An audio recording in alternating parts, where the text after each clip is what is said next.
Hi friends, welcome back to Nagas Kitchen. இன்னைக்கு நம்ம Nagas Kitchenல உங்களோட நான் ஷேர் பண்ணிக்க போகிறது ஒரு பாயசம் ரெசிபி தான். இந்த பாயசம் பார்த்தீங்கன்னா அரிசி வச்சு இன்றைக்கி நம்ம ப்ரிப்பேர் பண்ணியிருக்கோம்.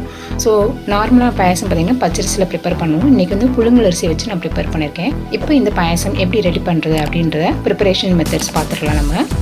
ஓகே ஃப்ரெண்ட்ஸ், இப்போ தான் நம்ம சேனலை ஃபஸ்ட் டைம் பார்க்குறீங்கன்னா இது வரைக்கும் நம்ம சேனலை சப்ஸ்கிரைப் பண்ணாத வியூவர்ஸ் மற்றும் ஃப்ரெண்ட்ஸ் எல்லாருமே சப்ஸ்கிரைப் பண்ணிக்கோங்க. ஒரு தவாவில் கொஞ்சமாக கீ ஆட் பண்ணிக்கலாம். இப்போ இந்த பாயசத்துக்கு தேவையான முந்திரி திராட்சையை வந்து நம்ம ஃப்ரை பண்ணி எடுத்துடலாம். இப்போது இன்றைக்கி நான் வந்து முந்திரி திராட்சை வந்து கொஞ்சமாக தான் போட்டிருக்கேன். நான் கொஞ்சம் பாயசம் பண்ணுறதுனால கொஞ்சமாக தான் போட்டிருக்கேன். உங்களுக்கு ரொம்ப பிடிக்கும் அப்படின்னா இன்னும் கொஞ்சம் நிறைய சேர்த்துக்கலாம் நீங்கள். இப்போ இந்த முந்திரி திராட்சை ரெண்டுமே வந்து நல்லா ஃப்ரை ஆகிடுச்சு. இது தனியாக எடுத்துடலாம். இப்போ வந்து அதே பேன்லேயே அந்த கீலேயே வந்து பார்த்திங்கன்னா ரைஸ் போட்டு ஃப்ரை பண்ணிக்க போகிறேன். புழுங்கல் அரிசி தான் நான் எடுத்திருக்கேன், 50 கிராம் எடுத்திருக்கேன். நீங்கள் வந்து புழுங்கல் அரிசி நீங்கள் என்ன சாப்பாட்டுக்கு குக் பண்ணி எடுத்துக்கிறீங்களோ அந்த அரிசி எடுத்துக்கலாம். இதுதான் வேணும் அப்படின்றது இல்லை, எந்த புழுங்கல் அரிசியாக இருந்தாலும் பரவாயில்ல. நீங்கள் 50 கிராம் எடுத்துகிட்டு அது பொரிய அரிசி மாதிரி நல்லா பொரிஞ்சு வர வரைக்கும் அந்த நெய்யிலேயே நல்லா வறுத்து எடுத்துருங்க. இப்போ நல்லா ஃப்ரை ஆகிடுச்சு. இதை தனியாக எடுத்து ஆற விட்டுக்கலாம். இப்போ அந்த பேனில் ஒரு அரை டம்ளர் தண்ணி சேர்த்துக்கிறேன் நான்.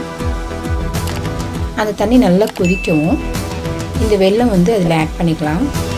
வெல்லம் வந்து பார்த்திங்கன்னா 50 கிராம் புழுங்கல் அரிசிக்கு நான் 100 கிராம் வெல்லம் எடுத்திருக்கேன். ஸோ பாதிக்கு கொஞ்சம் கூடவே எடுத்திருக்கேன் நான். இப்போ நல்லா வெல்லம் கொதிச்சிருச்சு. இதை தனியாக ஃபில்டர் பண்ணி நம்ம எடுத்து வச்சுக்கலாம். ஆல்ரெடி நம்ம சேனலில் நிறைய ஸ்வீட் ரெசிபிஸ் நம்ம போட்டிருக்கோம். அதோட லிங்க் கீழே டிஸ்கிரிப்ஷன் பாக்ஸில் கொடுக்குறேன், அதுவும் செக் பண்ணிக்கோங்க. இப்போ இந்த அரிசி வந்து நல்லா ஆறுனதுக்கப்புறமா மிக்சியில் போட்டு நல்லா கொரன்னு அரைச்சி எடுத்துக்கோங்க. ரொம்ப நைஸாக அரைக்க வேணாம், கொரன்னு அரைச்சி எடுத்துக்கிட்டால் போதும்.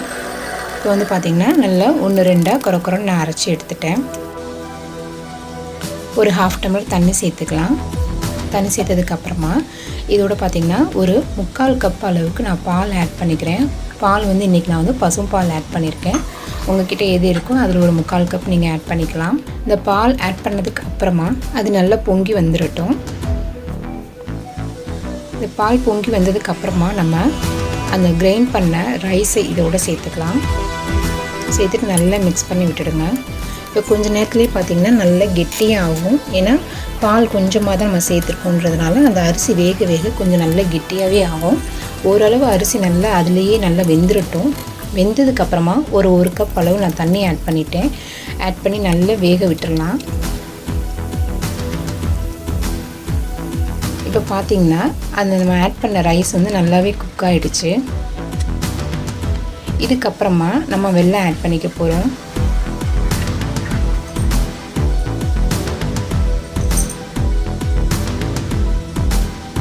நம்ம ஃபில்டர் பண்ணி வச்ச வெல்லப்பாகை இதில் நம்ம சேர்த்துடலாம். சேர்த்துட்டு நல்லா கலந்து விட்டுருங்க.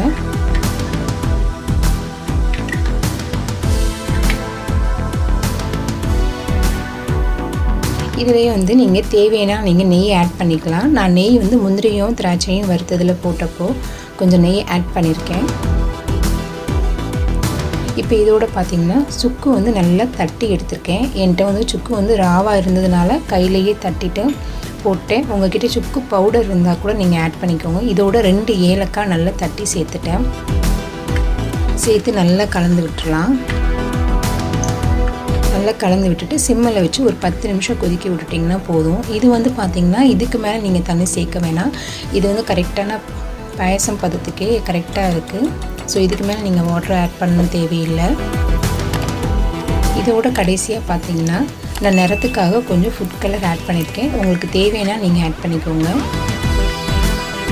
நல்லா கலந்து விட்டு ஒரு 10 நிமிஷம் கொதி வரவும் இறக்கியாச்சு. அவ்வளோதான், சிம்பிளான ரைஸ் பாயசம் ரெடி ஆகிடுச்சு. ஸோ ஒரு ஃபெஸ்டிவல் டைமில் கொஞ்சம் டிஃப்ரெண்ட்டாகவே புழுங்கல் அரிசி வச்சு இந்த மாதிரி ஒரு ரைஸ் பாயசம் ப்ரிப்பேர் பண்ணிடலாம். நீங்களும் ட்ரை பண்ணி பாருங்கள். ஓகே ஃப்ரெண்ட்ஸ், இன்றைக்கி நம்ம சேனலில் உங்களோட ஷேர் பண்ணிக்கிட்டு இந்த வீடியோ உங்களுக்கு பிடிச்சிருக்குன்னு நான் நினைக்கிறேன். இந்த வீடியோ உங்களுக்கு பிடிச்சிருந்தா நம்ம சேனலுக்கு ஒரு லைக் கொடுங்க. உங்கள் ஃப்ரெண்ட்ஸோட ஷேர் பண்ணிக்கோங்க. மறந்துடாமல் நம்ம சேனலை சப்ஸ்கிரைப் பண்ணிக்கோங்க. தேங்க்யூ.